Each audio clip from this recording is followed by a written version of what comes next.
is always teaching, always reaching toward the future.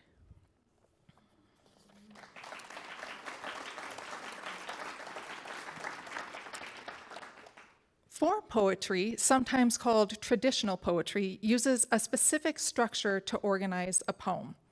This may include meter, the specific rhythm of each line, and rhyming, or it may have a pattern in which certain words or lines are repeated. In my next poem, I've written in the form pantoum. So in this poem, what I want you to listen to are the repeated lines that come up throughout. It's called Funeral March. Someone will ask how the funeral went. I'll say, it was beautiful. They'll ask if I'm glad I went, and I'll lie and say yes. I'll say it was beautiful, the kind words everyone said. I'll lie and say yes, the service dulled the ache. The kind words everyone said. I won't mention I packed a room full of mourners' grief in my heart and carried it home. I'll say the service dulled the ache, instead of saying it's too much to carry. I won't mention I packed a room full of mourners' grief in my heart and carried it home, that 3 funerals in 3 weeks is too much.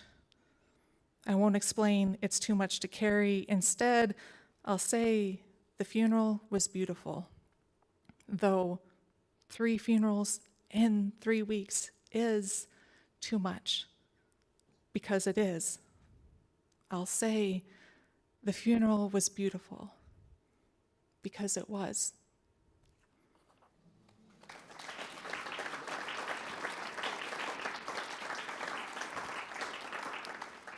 Free verse, unlike form poetry, does not have a required structure. It may have a rhythm, but not a meter that is repeated in each line, and it may have rhyming, or it may not.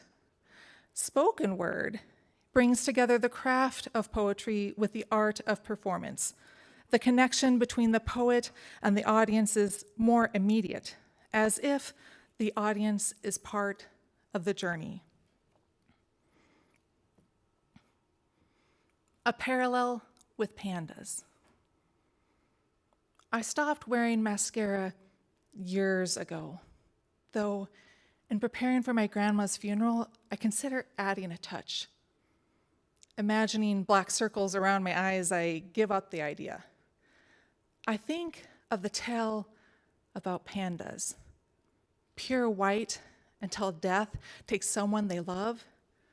They dip their paws in ash, streak black bands across their arms, wipe tears from their eyes, hug each other until grief is written all over their bodies. In the church pew, I wonder if my grief shows. If, like pandas, the smudges are part of me. I squeeze the hand of my mom, my sister, touch the shoulder of my dad, my brother. Outside the church, I hug an aunt, an uncle, a cousin, another cousin. On and on, we dampen each other's shoulders with our grief. At the graveside, we hold hands, unable to speak. And we leave as pandas.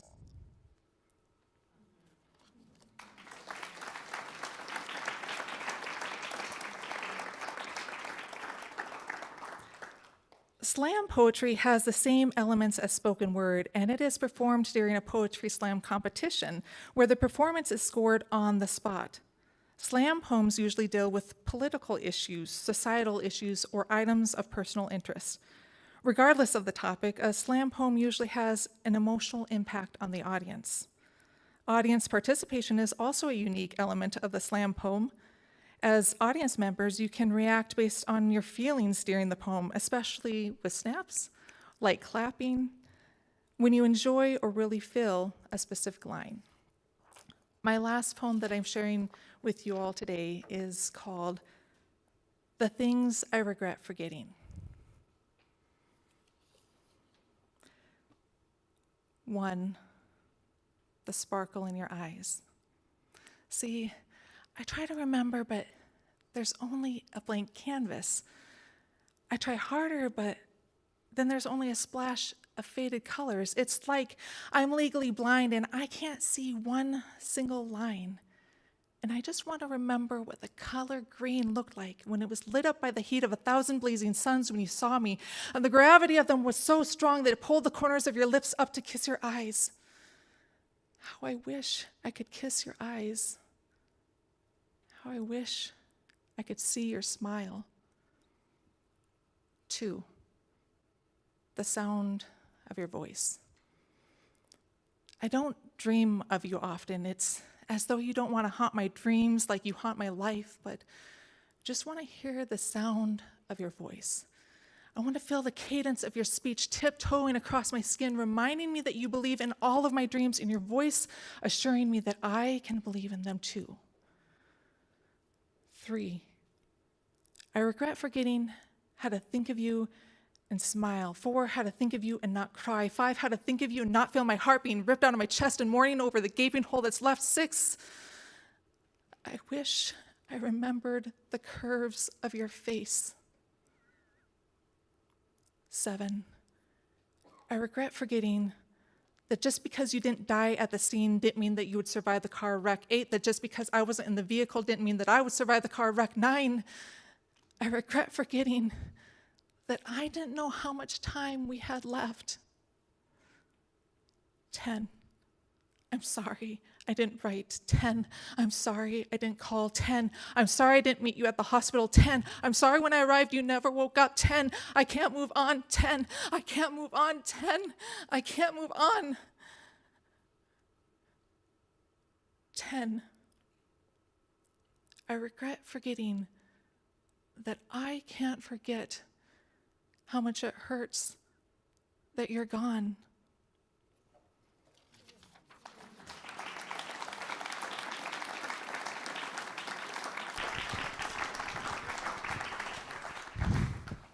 Wow, Mandy, that's powerful. Can you see yourself in some of those situations just listening to those words? I know I could. Thank you. Now we're going to hear from a young man, a 21-year-old, from what I understand. So I think that is pretty awesome, because how many 21-year-olds do we know that write poetry? So a lot of times what we hear about in this world are athletes, but there are so many young people doing so many amazing things outside of that. And I think we're about ready to hear from one of those. So Jay Rockerford has a passion for the arts, and he likes to cover a lot of mediums, from poetry to painting and music to film, and he hopes that he can have an authentic connection with the visceral nature of the world. So let's welcome Jay.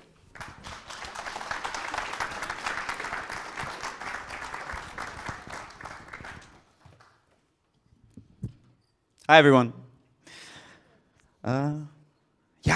I'm really glad I got to go after Mindy. That was really powerful. And I love the description she gave of all the different ways poetry can be expressed. I'm definitely more on that spoken word side. Specifically, I want to point out what she said about how it's like a journey with the audience. I think that really speaks to this first poem I'm about to do. It's called Take a Hike. Okay.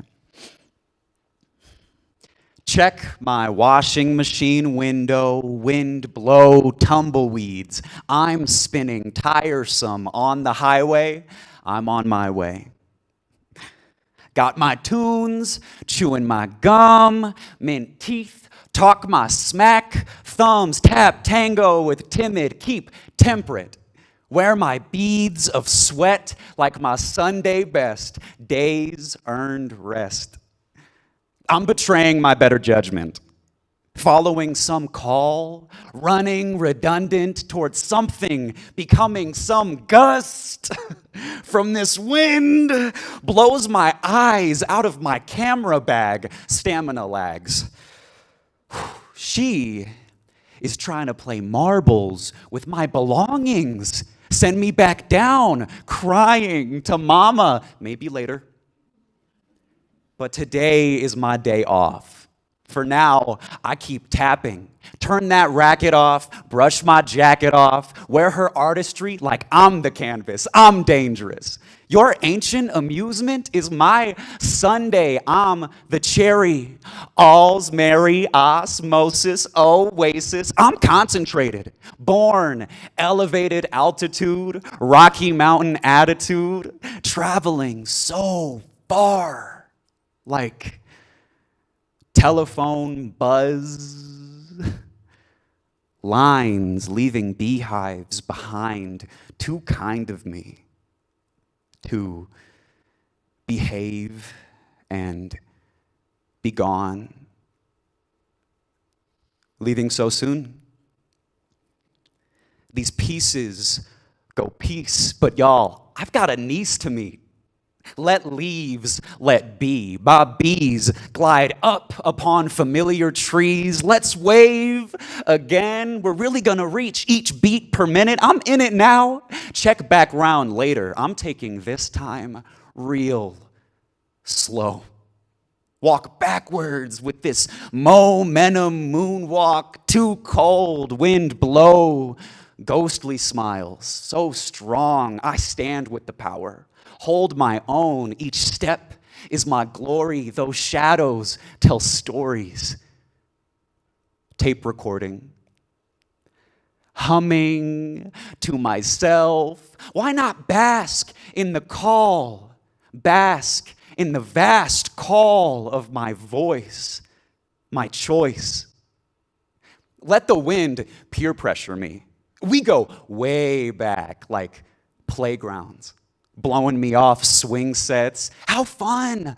I love this game. Whose turn? I can bend my knees like a saxophone and feel the cold highs before the static slides, shocking me to my trombone. My old home, truly so delicate to dwell firm where you've always been. Just another tree. Let both of us be. We're old brothers, ain't we? Flicking slow like that paintbrush. Your leaves, Brussels, blossoms. Be well. I best be getting. Farewell, familiar. Till next time. Right.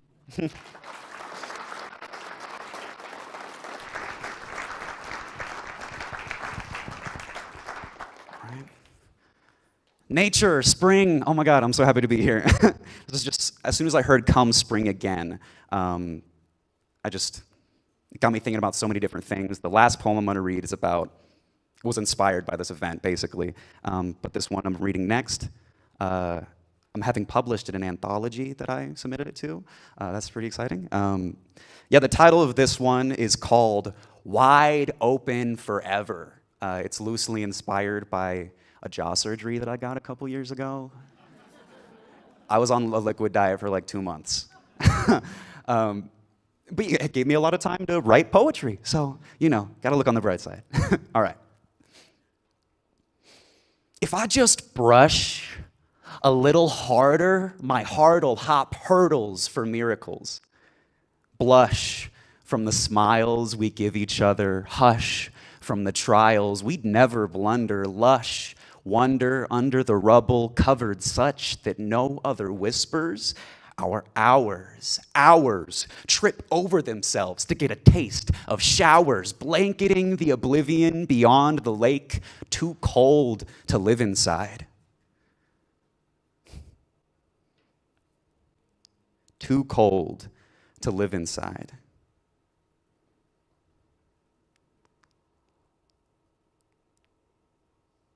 Sorry, I blanked on this one. It really spoke to me. Beyond the oblivion, too cold to live in. I'm going to let that one be there. Yeah, those other words, I'm not feeling today. Thank you, guys.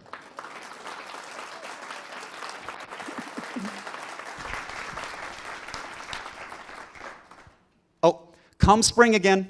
I remember now. No. You're so right. Oh my God. Shaking from a toe dip in that lake beyond oblivion, but proud to no lips. Kisses that cower in the final hour, powerless to give flowers a break from plucking for the sake of a passive breath. Lucking out from plague of tragic death. Magic in taking what's left and making sense where we could never. It's not clever to upset forever. She needs better than a beggar. Sore from scorning, cocoon, sleeping, obsolete. More than morning, noon, evening, and repeat. I finished it. Yeah. I just really needed those applause in the middle. It was great. All right.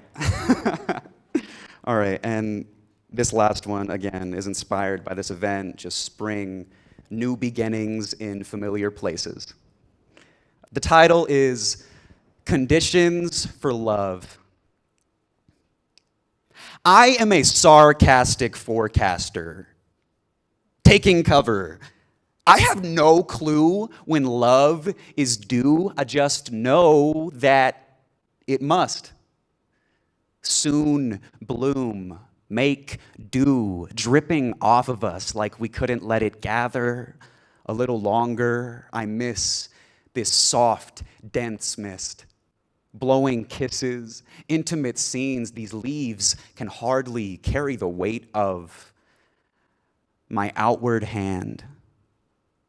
Ponder our precious precipitate goners. Those lovers could hardly wait to inhabit my honor, your honorific. Onward. Visit puddles to stomp in. Next, drop in like lightning, loving to strike twice. A reminder from the sky, I'll find you sometime. Under umbrellas, breathless, helpless from swirling storms, lifting my feet off concrete streets. Beyond tiny trees, seas pining for me. Oh, these clouds of love used to be simple shapes to me. That one looks like you. I just gotta squint and tilt my head a little bit. Turns out that a weatherman can have hopes in spite of the forecast. Spring will sing tunes. Remind me of you. Remind me to move to a rhythm brand new, soothing to a fellow caught in snowy meadows, melting. Let love meddle with my flower petals. Forget my worries, only flurries unresting against the stream, gleaming freedom. The consequence of condensation. How triumphant this redundant dance. Our plants, so sturdy, so worthy of this sunlight, and we weren't even invited. Each raindrop, my +1. We hope to see you there, unconditionally. We hope. Thank you guys so much.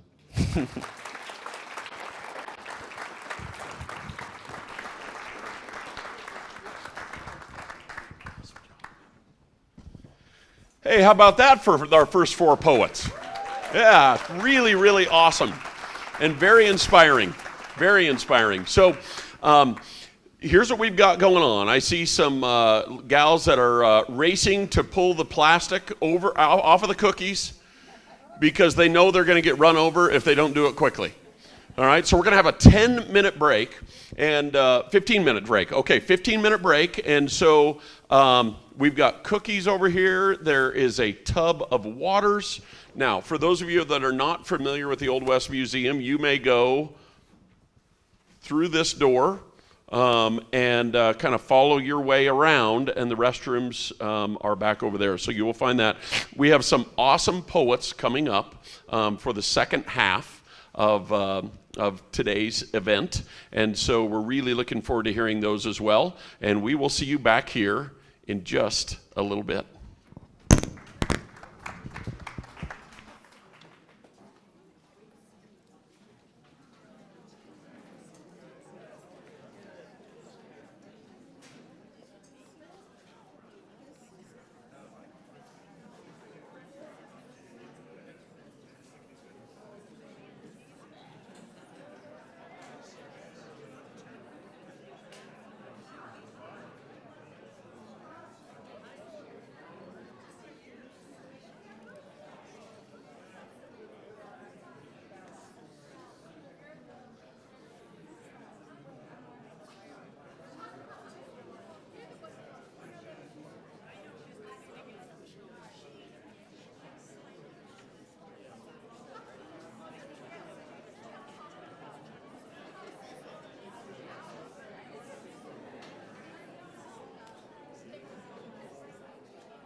Now, as a brief reminder, I'm going to remind you that the poets have their books back here. We've got some books, some CDs for all occasions, bookmarks, the whole works. So go back there and check it out while we're on the break.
Hello, I'm Alan Kirkbride, and I live on Sprague Creek, which is the westernmost of the three most threatened springs. The family came in 1889. That's a year before statehood. And we've persisted by living within our means. One of my big points is, if you didn't have enough money for a new truck, you didn't get a new truck. And it was extremely frugal in the early days.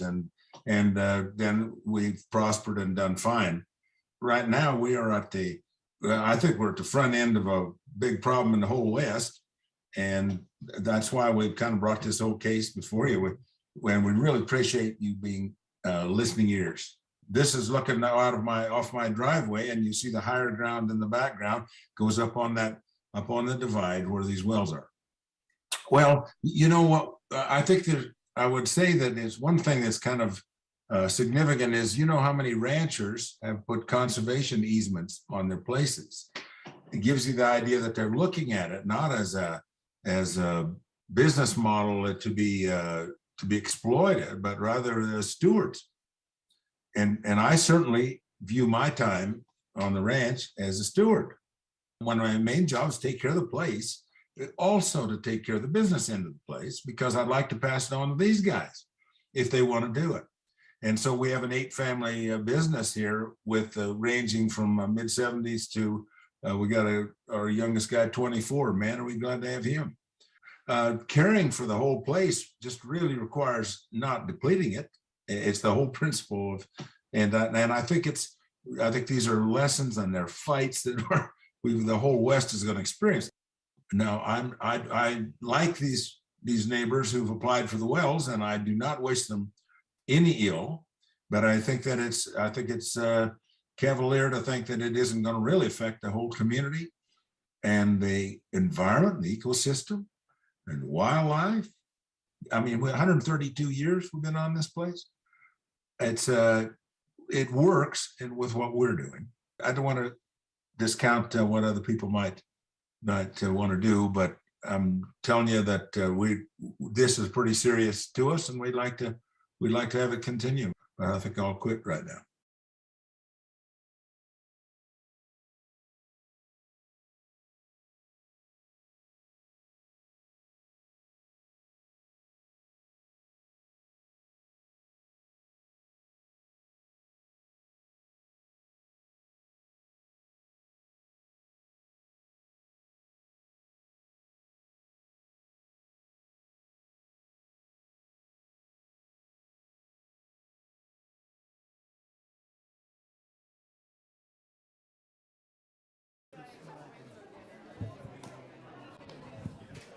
Betcha. I'll get you introduced here.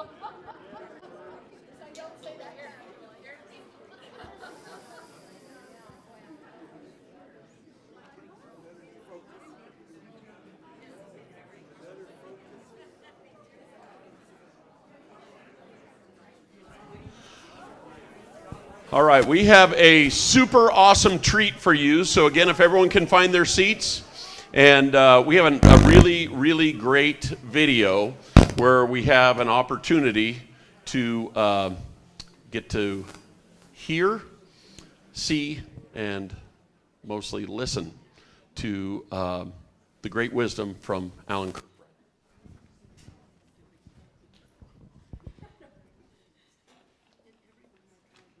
Hello, I'm Alan Kirkbride, and I live on Sprague Creek, which is the westernmost of the three most threatened springs. The family came in 1889. That's a year before statehood. And we've persisted by living within our means. One of my big points is, if you didn't have enough money for a new truck, you didn't get a new truck. And it was extremely frugal in the early days. And then we've prospered and done fine. Right now, we are I think we're at the front end of a big problem in the whole West. And that's why we've kind of brought this whole case before you. When we really appreciate you being listening ears. This is looking now off my driveway, and you see the higher ground in the background goes up on the divide where these wells are. Well, you know what? I would say that is one thing that's kind of significant is, you know, how many ranchers have put conservation easements on their places. It gives you the idea that they're looking at it not as a business model to be exploited, but rather as stewards. And I certainly view my time on the ranch as a steward. One of my main jobs is to take care of the place, also to take care of the business end of the place, because I'd like to pass it on to these guys if they want to do it. And so we have an 8-family business here with ranging from mid-70s to we got our youngest guy, 24. Man, are we glad to have him. Caring for the whole place just really requires not depleting it. It's the whole principle of, and I think these are lessons and they're fights that the whole West is going to experience. Now, I like these neighbors who've applied for the wells, and I do not wish them any ill, but I think it's cavalier to think that it isn't going to really affect the whole community and the environment, the ecosystem, and wildlife. I mean, 132 years we've been on this place. It works, and with what we're doing, I don't want to discount what other people might want to do, but I'm telling you that this is pretty serious to us, and we'd like to have it. All right. So several years ago, I was in Hoy's Drug, and I ran into Alan in there, and he was friendly as always and wanted to talk about his men's literary club, who he invited me to participate in many, many times, and was talking about his recent paper that he had written. And I'm not sure actually what that paper was now. I don't recall. But what I do recall is the kind-heartedness and the interest and the passion that Alan always showed. And I think that we all probably have someone in our lives that represents what Alan represented. We all have someone that we love with everything that we have. We all have someone that represented something great in our lives. For me, it was my father, just like for Alan and Lindy's children, it was their father. And when I was 26 years old, I found myself giving my father CPR in the middle of a cattle pen. And that moment changed my life forever. And it took me down a path that I never expected. And I'm not a poet, but I've found a lot of relief in my life to talk about that through writing. I'm not a poet. I did find some relief in writing about who he was and what he represented. And I did that through song.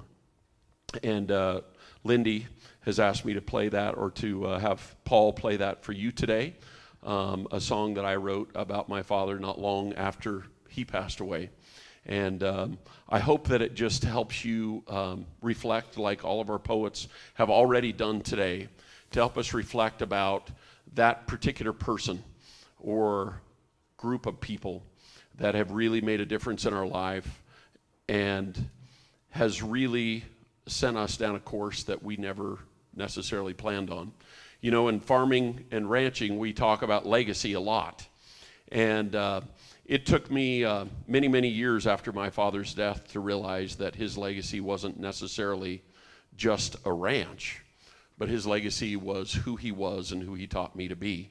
And I tried to reflect that in this song. So I hope you enjoy it.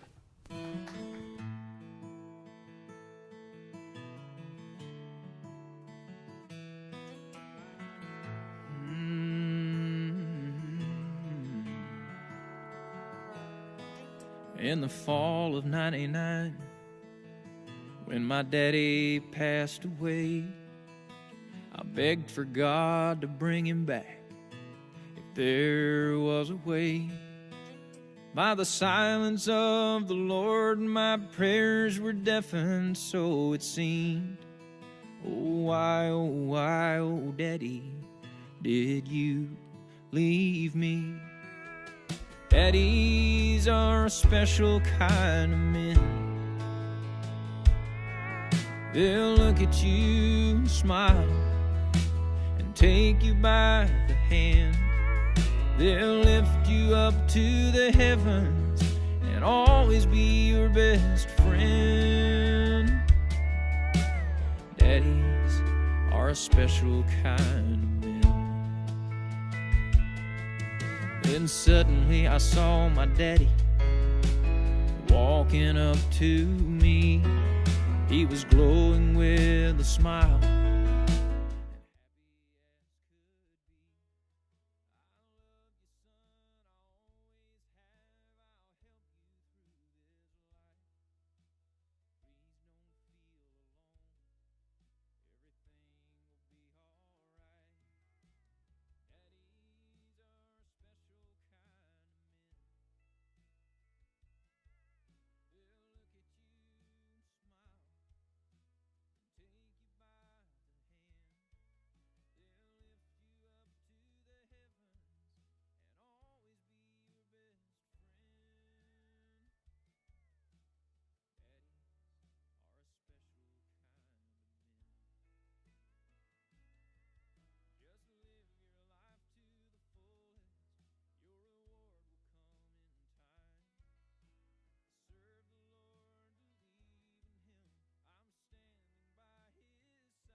All right. So we're going to be accompanied by some great poets now who happen to be musicians as well. And I heard these guys last year, and they're pretty awesome. They're really, really great. And so this is Dr. George Russell and Bruce Johnson. Their CDs are back here as well. And George actually is a board-certified dermatologist. He lives in Boulder. And he won the state cowboy poetry contest in 2020 for the state of Kansas. So how great is that, right? And he's joined us. Yep, pretty neat. And his poems are set to music and some with recitations. So looking forward to hearing you guys. Let's welcome them both. Thank you very much.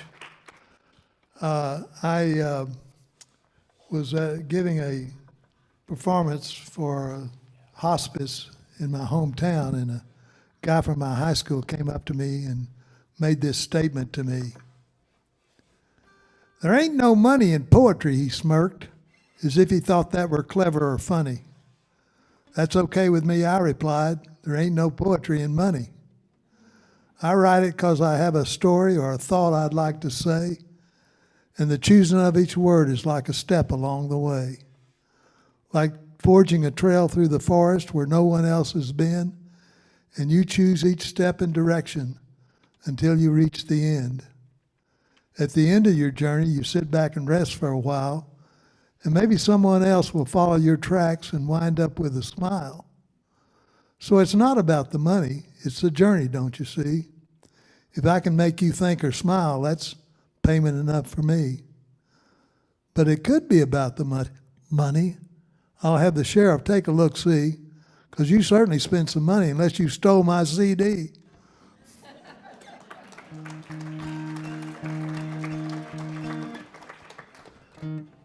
I put some of my poems to music. I write poems.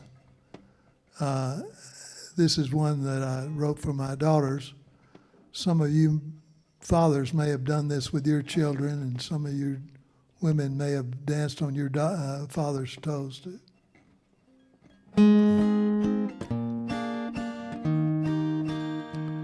Well, I love to go a-dancing with you standing on my feet. You'd smile up at your daddy, make my life complete. Then I would pick you up in my arms and we'd twirl around the floor. You would start to giggle, want to twirl some more. Well, that was many years ago, but the feeling won't depart. And when I think about it, your smile still warms my heart. It's one of my fondest memories, the sweetest of the sweet. Well, I love to go a-dancing with you standing on my feet. We'd sway to the music, dancing with the beat. I love to go a-dancing with you standing on my feet. Well, I love to go a-dancing with you standing on my feet. You'd smile up at your daddy, make my life complete. And I would hold you oh so tight as we twirl around the floor. You would hold your arms straight out like an eagle. We would soar, soar, soar. Like an eagle we would soar. I miss those times way back then, and I wish there was a chance to somehow turn back the time, have another dance. We would waltz around the floor, do the two-step two.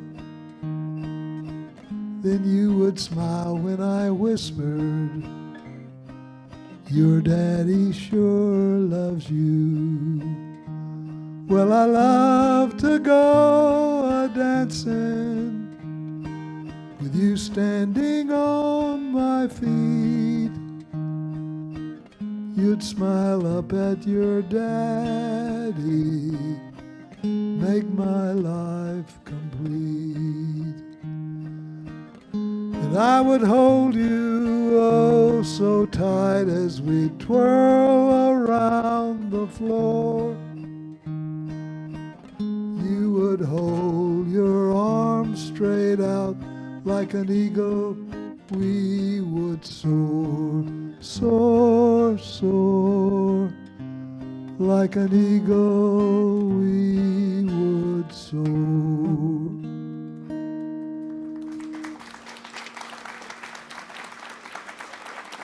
Thank you very much.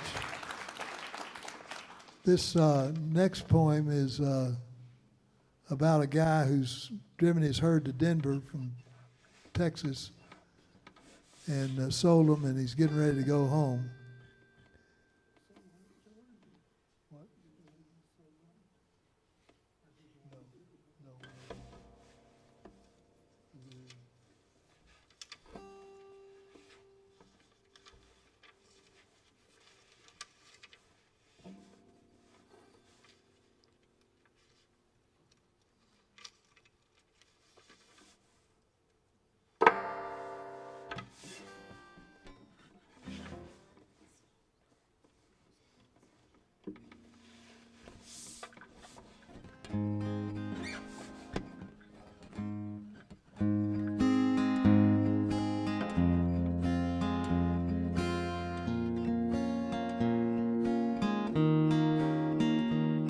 I was sitting in a grand hotel in Denver one fine day. I was headed back to Texas with a pocket full of pay. The waiter offered me some turtle soup, a Brown Palace delicacy, he said. I looked down at that little bowl and I just shook my head. How many turtles are in there, I asked. I'm a steak and potatoes man. One turtle makes 10 gallons of soup, sir. It's the finest in the land. Everybody loves it. It's quite the modern fare. We could serve a whole lot more, but turtles here are rare. It's a little bit expensive because it's in such short supply. Cost about $10 a bowl, sir. Would you like to give it a try? I acted like I was tempted. That swill won't touch my lips. I once had fallen for that oxtail soup on another one of my trips. Then he offered me some matzo ball soup. I smiled and said, no way. But I might try another part of the matzo maybe on some other day.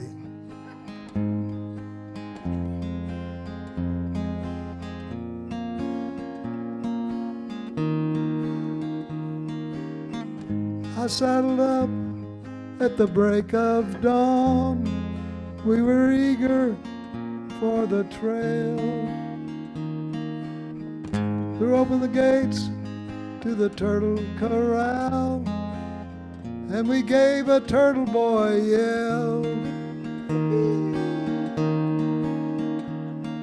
From sunup to sundown, we drove them hard, but not so well. Because after 3 hard days of droving, we were finally out of the corral. The 5th night out, the herd was calm, but the wind blew up a storm. A lightning flash and a thunderbolt caused a big alarm. The turtles, they stampeded. There was panic everywhere. We scrambled for our horses as the lightning cracked the air. Little Jim, he spurred his horse. He was riding for the lead. But his horse, he stumbled and down he went, right in front of that turtle stampede. The rain came down in torrents. The lightning came down in streaks. We feared the turtles would trample him to death sometime in about a week.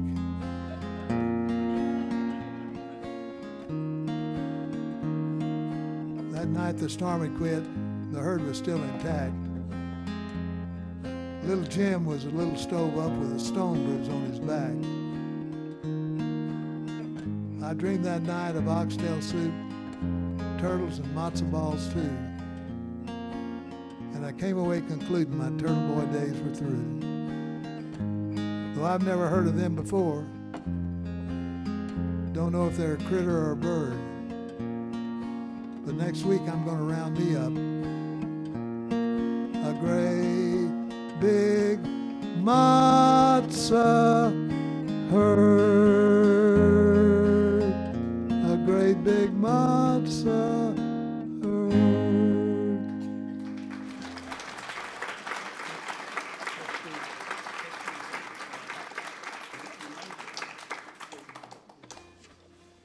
We have one more we're going to do. It's a cautionary tale for cowboys.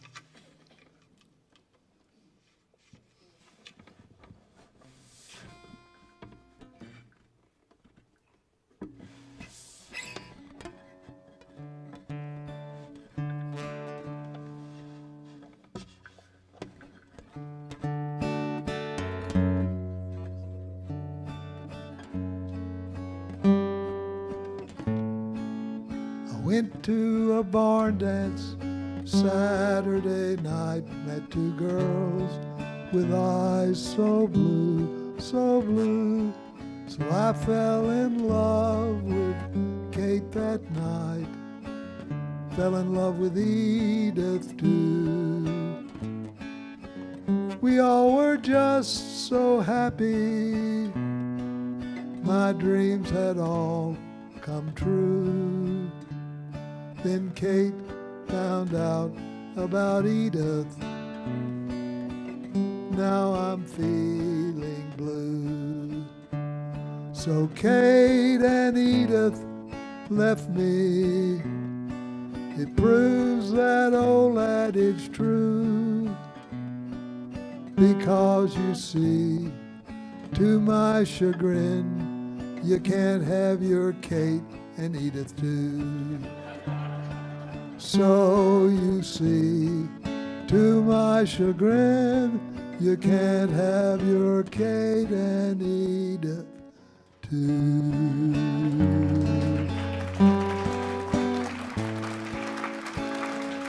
Thank you very much.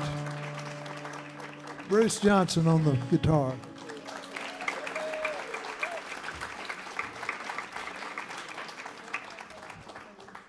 And that would be why George won the Kansas Cowboy State Poetry Contest. Yeah, amazing job, guys. That was fun. All right, so we've got Beth Howard coming up, and Beth is I think that as far as the biographies go, she might have the best line in here.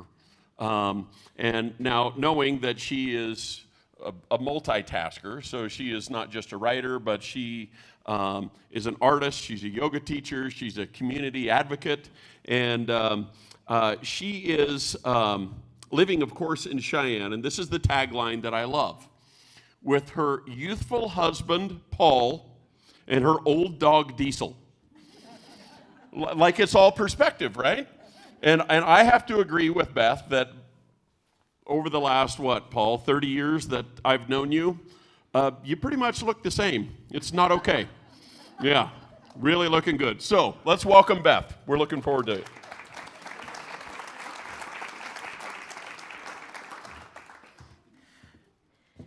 Well, if you have writers in your life, you know that it can be a hazard because they may write about you. And I realize that the 3 poems I have are all related to friends and family, only one of whom is in the room. So the first is for Meg. A little more time. She looks out at the lake, sighing, always sighing, gauging her energy, considering possibilities for the day. Gaze out the window, walk in the woods, drift in the kayak, sketch autumn water lilies. She wants to do them all, but she won't. There is only the energy to survive. Her doctor says, "You need a liver transplant." She replies, "I plan to heal." Relying on Eastern and Western medicine, psychics, healers, friends, and prayer. She lives each day in limbo, bargaining, always bargaining for a little more time. Thank you.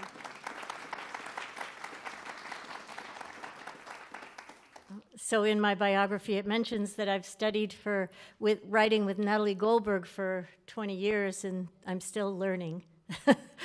But she introduced me to the author Richard Hugo, who wrote a wonderful book, 31 Letters and 13 Dreams. It's a book of poetry. And I became captivated with the idea of a letter poem. And when Paul's mother was dying, I wanted her to hear these words, so I wrote her this poem. Letter to Eleanor, June 2014. Dear Eleanor, from the first time I came to your house for dinner when I was 15, and you were younger than I am now, you have been nothing but kind to me.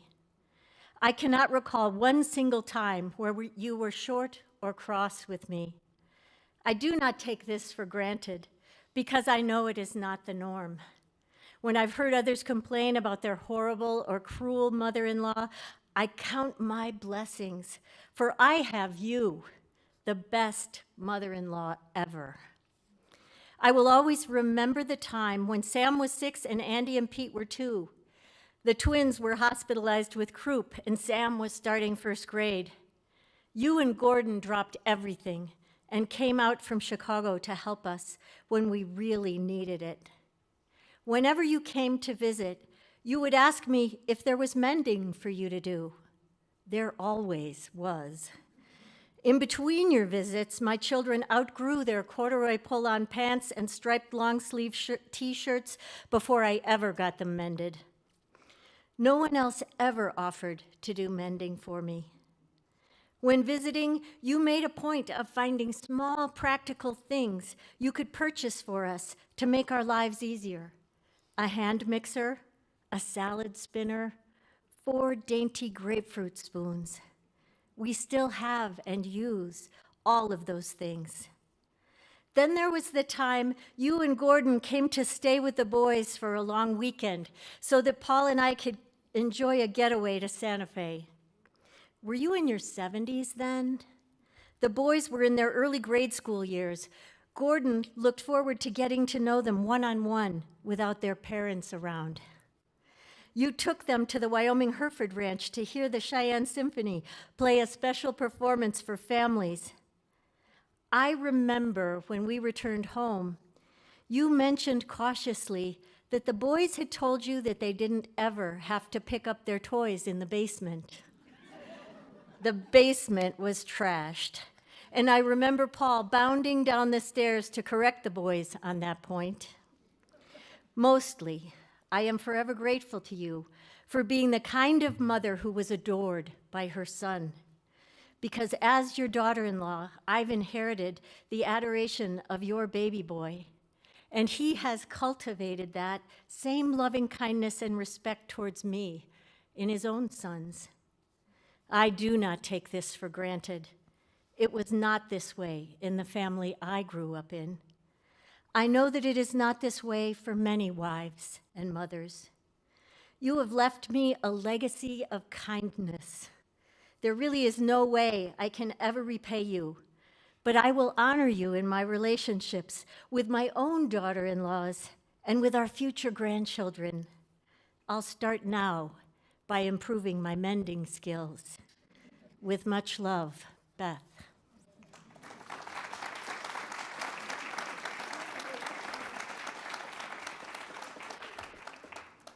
This last one is a letter to Andy, my son, who is a 20-year Marine Corps person working at the Pentagon. Letter to Andy, 29 September 2015.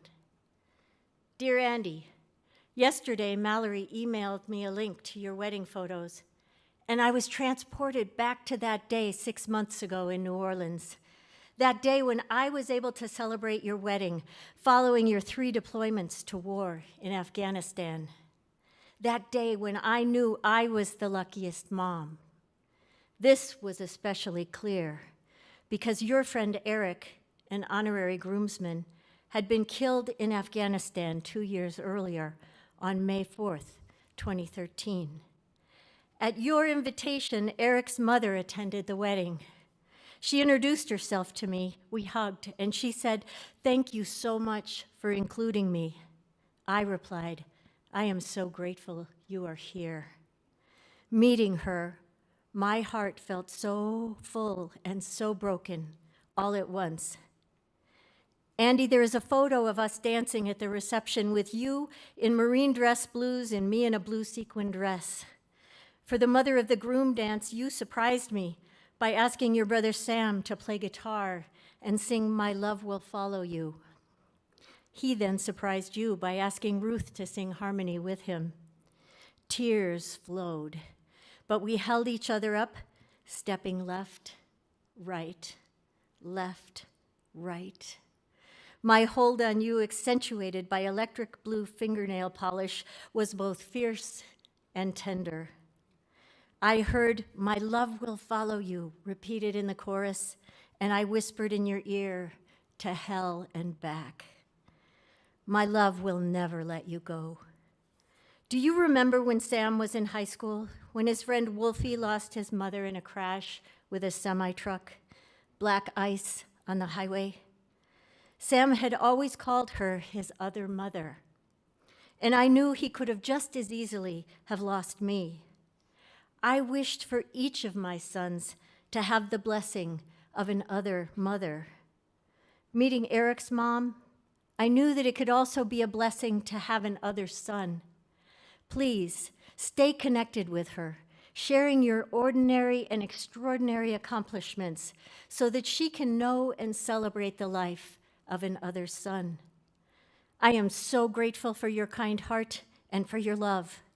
I will never take for granted that I am the luckiest mom. I love you, Mama.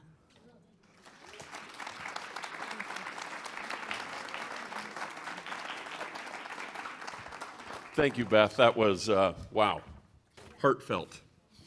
And a little glimpse into your life. Pretty neat. All right, so our next poet uses her art to convey human struggles and victories through rhythm and rhyme, of course. And her work is really based on her own experiences with abuse and trauma. And I have a feeling we're going to have a glimpse into your life as well. So let's please welcome C.S. Phoenix.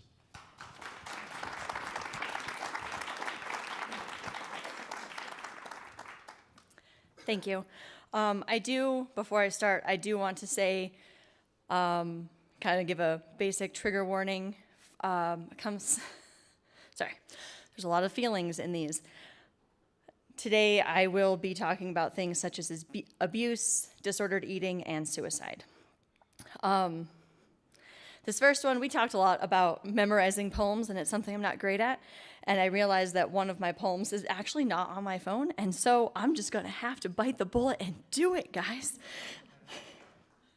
17. 17, a prime number, the number of people I know lost to their own hand. The number of years it has been since I have been able to hug you, the age you will forever be. 17. Why'd I start with that one? Okay.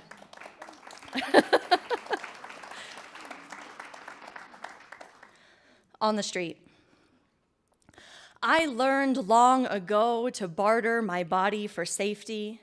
I'll let you touch me this much if it will satisfy your rage, then the fear you cause me can go back in its cage. Here is a piece of my heart, tender but cold. If I just warm it up, people will like me, or so I've been told. Take my mind and mold it like a sculptor with his clay. If I do just what you tell me to, I can narrowly escape this fray. My spine is in pieces now, not erect and strong. You can dismantle the rest of me with your words. It shouldn't take you long.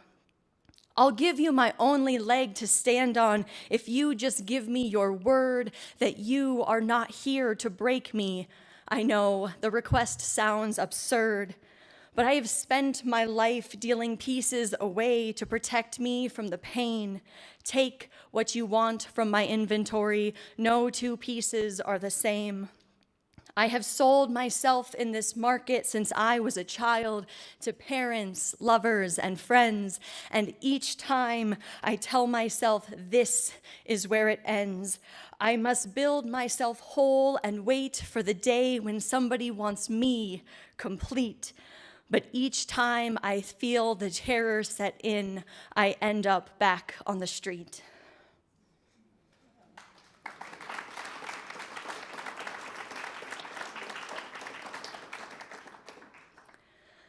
To be a kid again. This feeling, this is why when people say, oh, to be a kid again, I respond with a resounding no.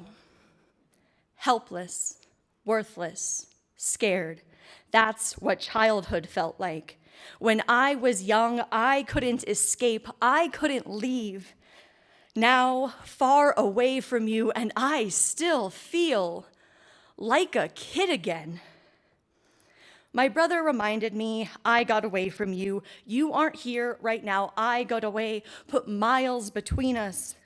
But to be all grown up, to be self-sufficient, to be raising my own in this world and feeling broken and scared and helpless, even for these small moments, for this short time over one interaction with you. I feel ashamed that you can still hurt me, scare me. I should have thicker skin than this. Isn't that why you did those things? Isn't that why? You wanted to build my character. That's what you always said. Well, my character is the heroine in her dystopian story.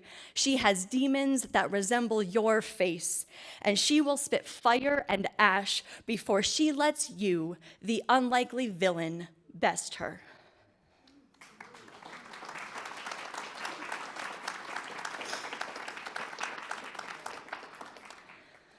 This one I chose because Lindy likes it. Alternate endings, part 2. Maybe we would live in a little mountain town, foster and adopt kids who just needed love, more love than they thought they deserved.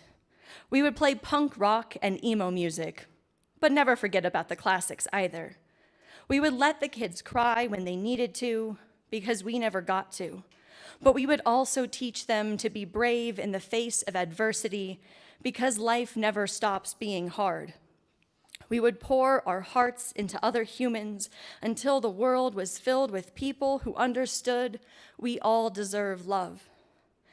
Maybe we would move to the city, you would be a bartender and hold the secrets of strangers tight because they needed someone they can trust.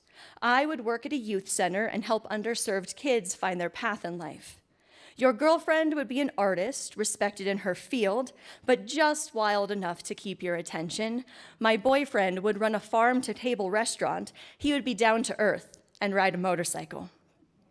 They would sometimes question our closeness, and we'd have to have a lot of jealousy talks in the beginning, but they would come to realize that love is not always romantic, and so a mutual love would grow between us all.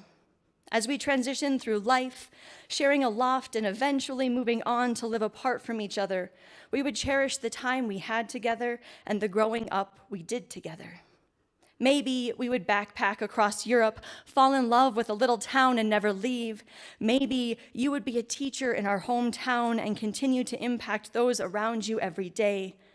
Maybe we would stay friends forever. Maybe we would drift apart.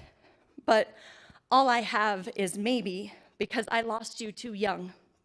Take me to that alternate ending where my best friend didn't kill himself when I was 15.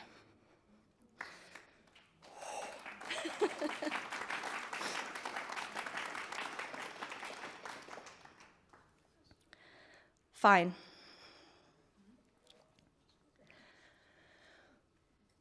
Okay.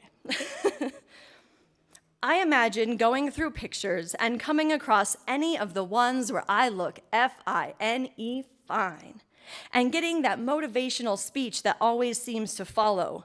With dedication and willpower, you could look like that again. I try to hold it together, take the comments in stride. Remember, they don't know any better. They say, you could be like that again. I don't want to be like that again. What, am I 20 in that picture? That means I've been starving myself for 10 years. I've been addicted to diet pills for 5. I often think about taking a knife to my flesh and just cutting the excess off. I don't remember what it's like to enjoy a meal, but I was skinny. I want to be able to look at myself in the mirror without finding every imperfection, without buying clothes and never having the confidence to put them on. I want to look at food as delicious sustenance, not caloric intake. I want to enjoy being naked in front of a lover, being intertwined without wondering if I fold too much in places I don't deem perfect. I know I could lose the weight and look like that again. For fuck's sake, I've done it 3 times in the last year, never on purpose, each time desperately trying to hold on to my health, each time watching it slip through my fingers as if I didn't have a choice. And as I slipped away into smaller pant sizes, people became so vocal. Wow, you look great. Help me, I scream. I haven't eaten in days. I'm so hungry, but if I eat, I get nauseous. I'm dropping pounds by the day. I need support. I need guidance. I need someone to listen. That's nice, honey. Keep up the good work. Nobody cares because I'm skinny again, and skinny is all this world wants me to be.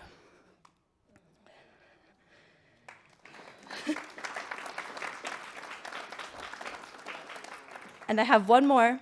It's called Smile. So we end on a happy note here. Give it time. I always get my smile back. Thank you.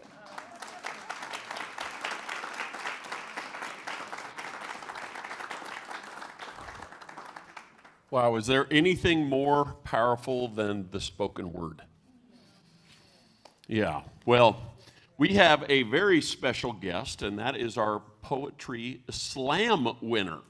So I'm going to welcome David Stringer up here. And we talked a little bit beforehand. So David was telling me about the Poetry Slam. So it's for high school and college. And you were in 9th grade, correct? Yep, so 9th grade. And so he went through 3 rounds yesterday. And so what happens, round 1, then some of the folks dropped off, right? And then round 2, some more folks dropped off. And then in round 3, then they chose the final winner. And that was you. How awesome is that? Yeah. So David participates in speech and debate at East and writes poetry to reflect his feelings of loneliness and unbelonging through metaphor. And I'm really looking forward to hearing what you have for us today. Let's all congratulate and welcome David. Come on up.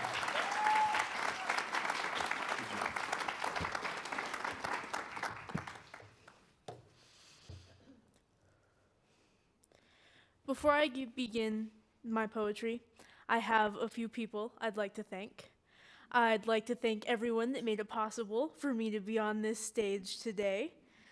I'd like to thank my mother for, bringing me into this world for all you fine people.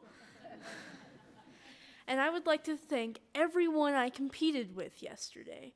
You all deserve to be on this stage as much or far more than I do. Can we get a round of applause for those people, please? Thank you. And this poem is entitled, "A Bench Sits in a Park." A bench sits in a park, empty. Many people walked past. Not one of them even had the thought of sitting down. A few dogs were in the mix, a stroller, a couple joggers. Yet, still, the bench sat empty. The bench thought it had the best view in the whole park. It got to see the pond with its scum around the edges and the flickering tails of fish just underneath the surface of the water.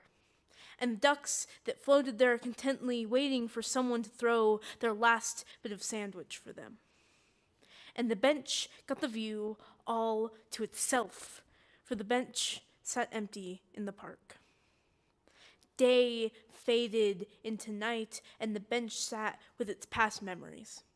The exciting days, like when a boy sat on him and fished with his grandfather for the first time. When the ice cream truck came through on occasion, playing its sweet song, attracting gaggles of children and parents. When it got spray painted with bright red paint, so bright anyone could see it. It never felt so special. And every Sunday at 2 o'clock, Mrs. Johnston came to throw seed for the ducks. But for now, it was calm, peaceful, and admittedly a little lonely. And the bench sat empty in the park. Night was struck down by day. The flowers opened their colorful petals to capture the morning light, just how they had done the morning before. A bee buzzed by to greet the flowers good morning and take their pollen back to its hive. And a very young child scribbled with chalk on the other side of the pond, their parent watching them from the tree they were leaning on. And still the bench sat in the park empty, and the earth kept rotating, people kept walking by, the fish's tails kept flickering, and it was the same day as yesterday, dragging on towards night.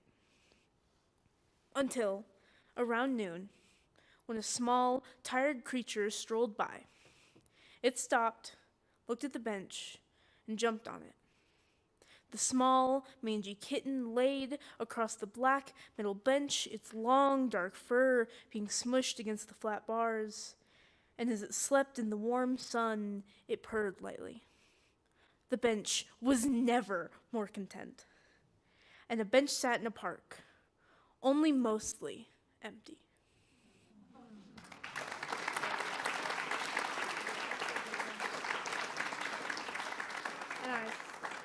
Are we good? You bet. Great job. Let's hear it for David. Excellent job. And congratulations once again. That is a big deal. Yeah. Keep up the great work.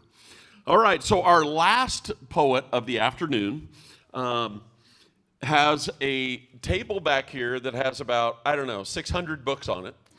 Actually, there are 15 books plus 4, I believe, correct? That you have had published? Okay, you don't do math. I don't either, so that's probably about 37. All right, so Eugene he's actually the Wyoming Poet Laureate Emeritus, which is, wow, we are in super good company here. And so that's a pretty special deal. But he has books for young and old back there on his table. So go check them out. And I wanted to say that all of our poets in the second half this afternoon have books back here. All right? And then, so make sure you go check those out before you leave. But Eugene was telling me a little bit before we got started this afternoon that he was an elementary school teacher for 34 years.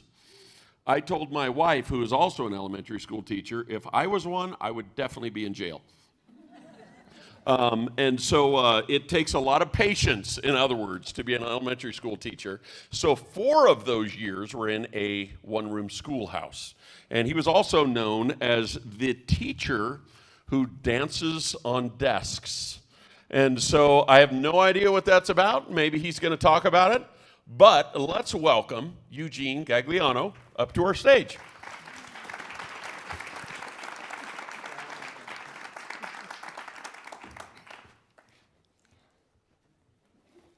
You know, they say the best for last. It's not always true. Okay. I'm still shaking from some of the things that some of the other readers have read. And I think this is going to affect you the same way, this first one. It's called Grandma's Fear. Was it my imagination? Grandma's look of consternation.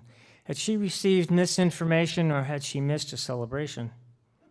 Was it miscommunication Or did she fear an altercation? No. Grandma's look of consternation was just her fear of constipation.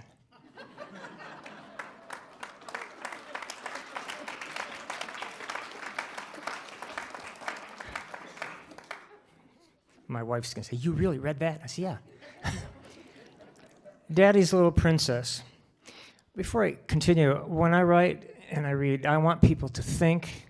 I want them to feel some tugging at the heart, and I want them to laugh. All those three things. Daddy's Little Princess. Imagine her as a child, bright-eyed, long hair, full of life, singing and dancing, energetic, imaginative, eager to learn, Mama's helper, Daddy's Little Princess.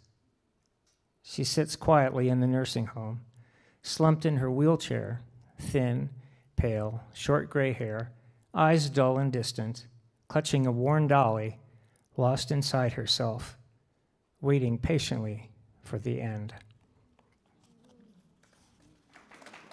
Thank you. School teacher. You entrust your children to me 5 days a week, about 7 hours a day. I accept them the way they are and work to make them the best they can be. I support them in their efforts to discover, explore, and learn, and develop their gifts and talents. I'm there to help teach them the ropes, survival tactics for the everyday world. I watch them grow mentally and physically, guide them on their way. I grow to love them mentally and physically, guide them on their way. Read that, sorry. I grow to love them as if they were my own, and then I let them go. I send them on their way to another teacher to carry on the education of your children.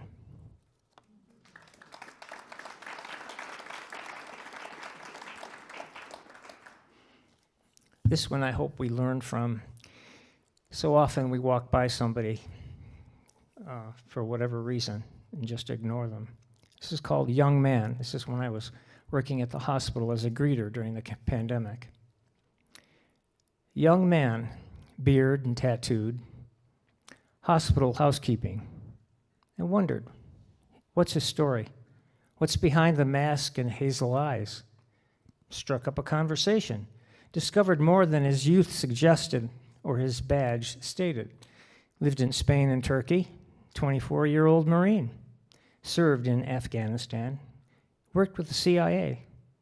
He knew the burden of carrying a gun, fought for our country, suffered knee, back, and brain injuries, still haunted by PTSD.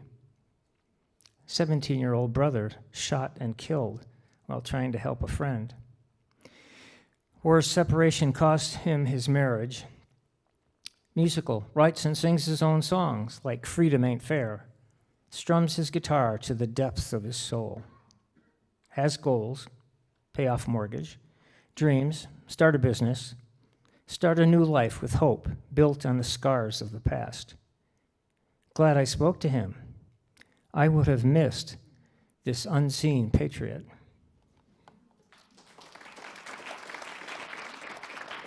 Thank you. The calendar of trees. Trees, greeters of spring, season of promise, bedecked in green, adorned in blossoms, paper white petals, perfect pink and rose blush.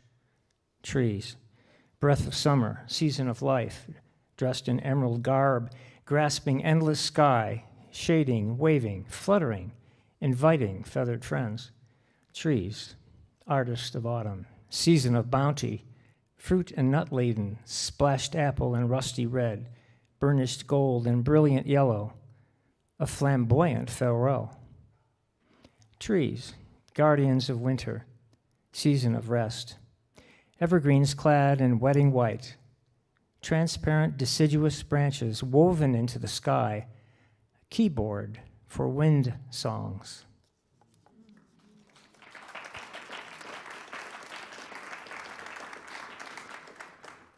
Each seed. Every seed has the ability to germinate and grow, but many never reach their full potential, killed by the cold, dried up by the sun, drowned by the rain. The very things that nourish life often destroy it.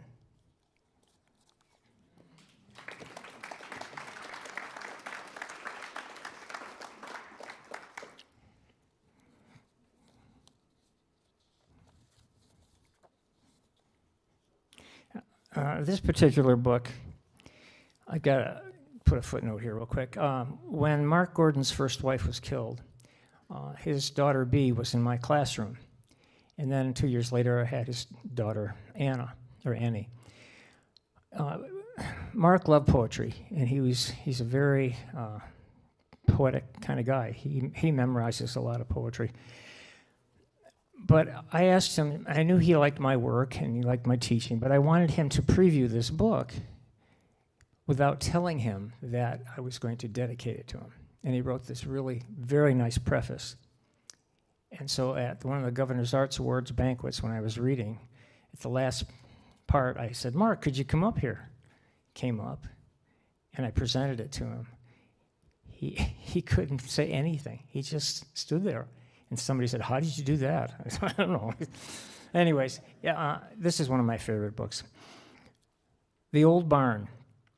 Once the monarch of the valley, proud possession of a man, now worn, weathered, boards splintered, wooden shingles softened by moss, broken windows, intruder invitations.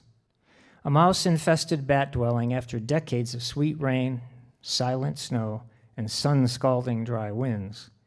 Foundation decayed like rotten teeth, embroidered by rampant weeds. Carelessly abandoned, forgotten, wretched symbol of decay, its aching frame now collapsed, caving into itself like a roadkill deer, humbled into submission by nature.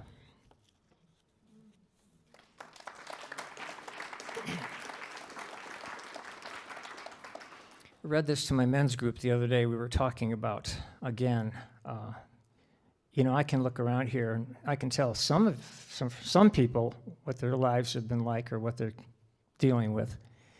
But so often, we don't know the crosses we bear. So often, we are unaware of crosses other people bear. The parents of the son now lost, who paid the price of freedom's cost. The teen who tried to take his life to free himself from worldly strife. The loss of love, of wife and mother. The accident that took a brother. The person who lives in constant fear for loved ones living far and near. The ominous cancer that ceases breath. The heartbreak news of sudden death. When an innocent baby's life is taken and a distraught mother's world is shaken. When angry nature spreads its wrath, a precious home caught in its path. The person caught in drug addiction, the psychopath whose world is fiction. We must try to be more aware of the many crosses people bear.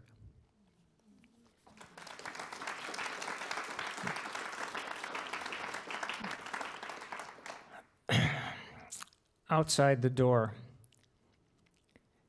No cure, maybe 2 months. His words take her breath away. Her watery eyes and blank stare speak the unspoken. The doctor apologizes for what he can't do. Hope leaves the room as he closes the door. And outside the door, he trudges down the hall to his office, sits down in his chair and covers his face. Her would-be savior crumbles and shatters into tears. He is not God. Yeah, that's the one to think about. Willing to trade. The exterior looks, that's exterior. The exterior looks a bit worn, but it has character. The lighting isn't as bright, but it's still there. The plumbing can be unpredictable, but it still works. The wiring's outdated, but it sometimes shorts out. The frame's a little bent, but it's sturdy. The furnace doesn't work well anymore, but you can insulate. The curb appeal might be a bit off, but it works. All in all, it's not a bad deal for anyone willing to trade their body for mine.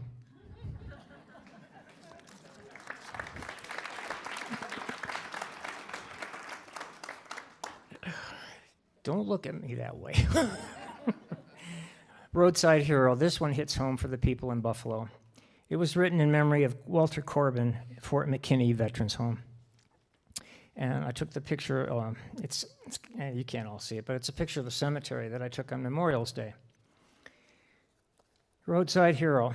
He sits outside in his wheelchair by the Veterans Home sign, next to the highway, waving a miniature American flag, proud to have sacrificed both legs for his country. Cars and trucks whiz past him. Some people honk their horns, others wave with a smile. Yet, some people drive by, giving no recognition to his courage. I wonder about him, the trauma he must have suffered, how it affected the people he loved, how war changed him from the man he once was.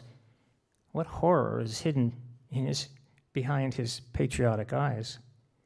A man, a veteran, sits in a wheelchair, a hero by the side of the road. Thank you. On the lighter side, my latest book, it's called My Veggie Friends. Not quite so heavy, but it's fun. And I did the artwork. First one's called Clifford Corn. Clifford Corn's a super fellow, green lush leaves and kernels yellow. You'll find him growing everywhere, on tasseled stalk with silken hair. Clifford's used in many ways. The Indians used to call him maize. Cliff is popped or baked in bread. He can be yellow, white, or red. Cornmeal, grits, or tasty flake. Cliff tastes great, make no mistake. Canned or frozen, fresh on the cob. Clifford Corn's the man for the job. Let me go see that.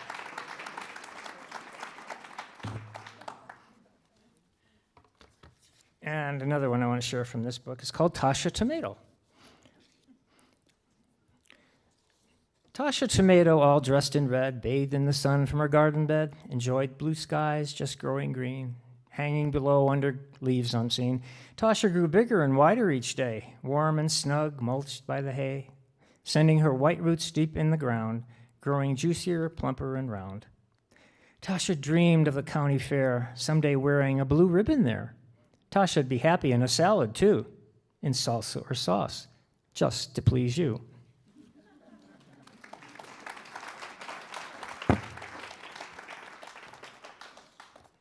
And there's 4 more short ones. This one's called Is It True? And it was selected as best read for Wyoming children in 2018. Lost his head. I found my little brother hiding under his bed, and when he came out, his face was all red. My brother was shaking, his eyes filled with dread. Then he burst into tears. I think Dad is dead. Why do you think that? I know, 'cause Mom said. I heard Mom tell Grandpa, Dad lost his head.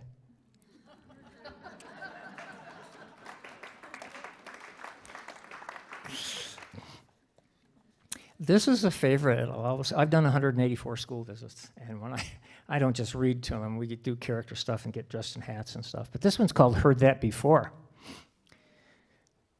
The dog ate my homework, is what I had said. The teacher frowned. I wished I were dead. How did he eat it? Baked, boiled, or fried? He ate it raw, I said, and I cried. Did he chew it all up? Did he think it was yummy? Did it make him real sick? Did it upset his tummy? To tell you the truth, I've heard this before. You have to have proof or you'll do it once more. My dad said that evidence might make you gag, but I brought you the proof right here in this bag.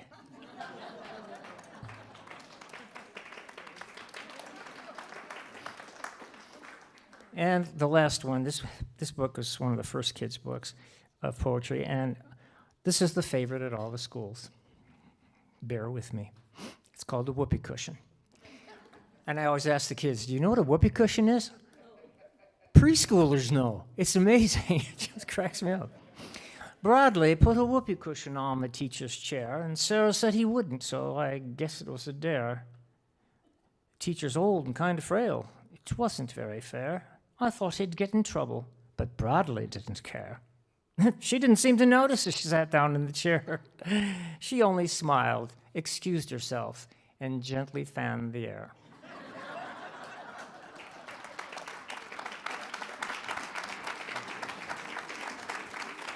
All right, Eugene Galliano. Let's hear it for him. Wow, that's great. So 34 years of students were blessed to have you as a teacher. No question about that. No question about that. And I think you had an unprecedented moment in history.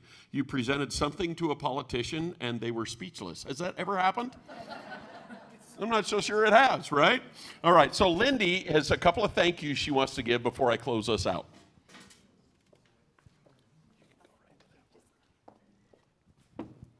Like I mentioned before, there were so many, but the real superstars are the committee. And also the Arts Council was instrumental in being our fiduciary sponsor. I think Desiree Berthay, the new chair, what do you call yourself? The new executive director, yeah, of the Arts Council. Thank you. We couldn't do it without them, but the committee are the superstars, and I'd like to recognize them. Please stand up, because you made it happen. There is Ellen Anderson Phillips, Mary Whalen, Beth Edwards, Martha Silver, and Betsy Graham. These are guys, give them a hand. Oh, Mike Morris. And he was also our fabulous musician in spite of coming down with a really bad cold this week and virus. He just did a wonderful job. So thank you all.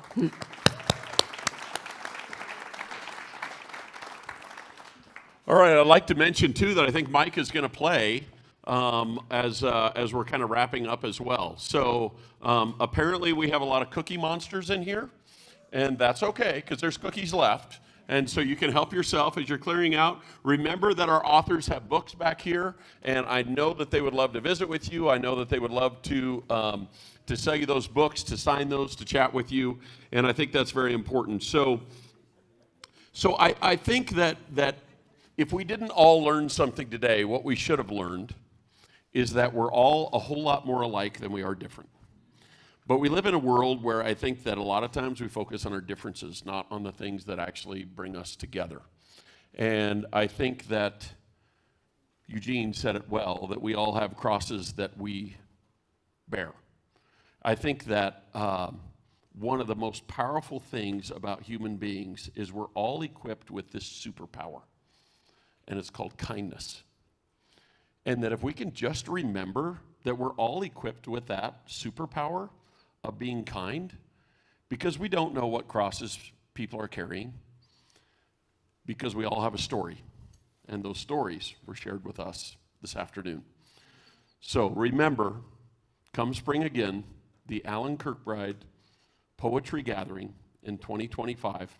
God bless you all, and have a safe trip home.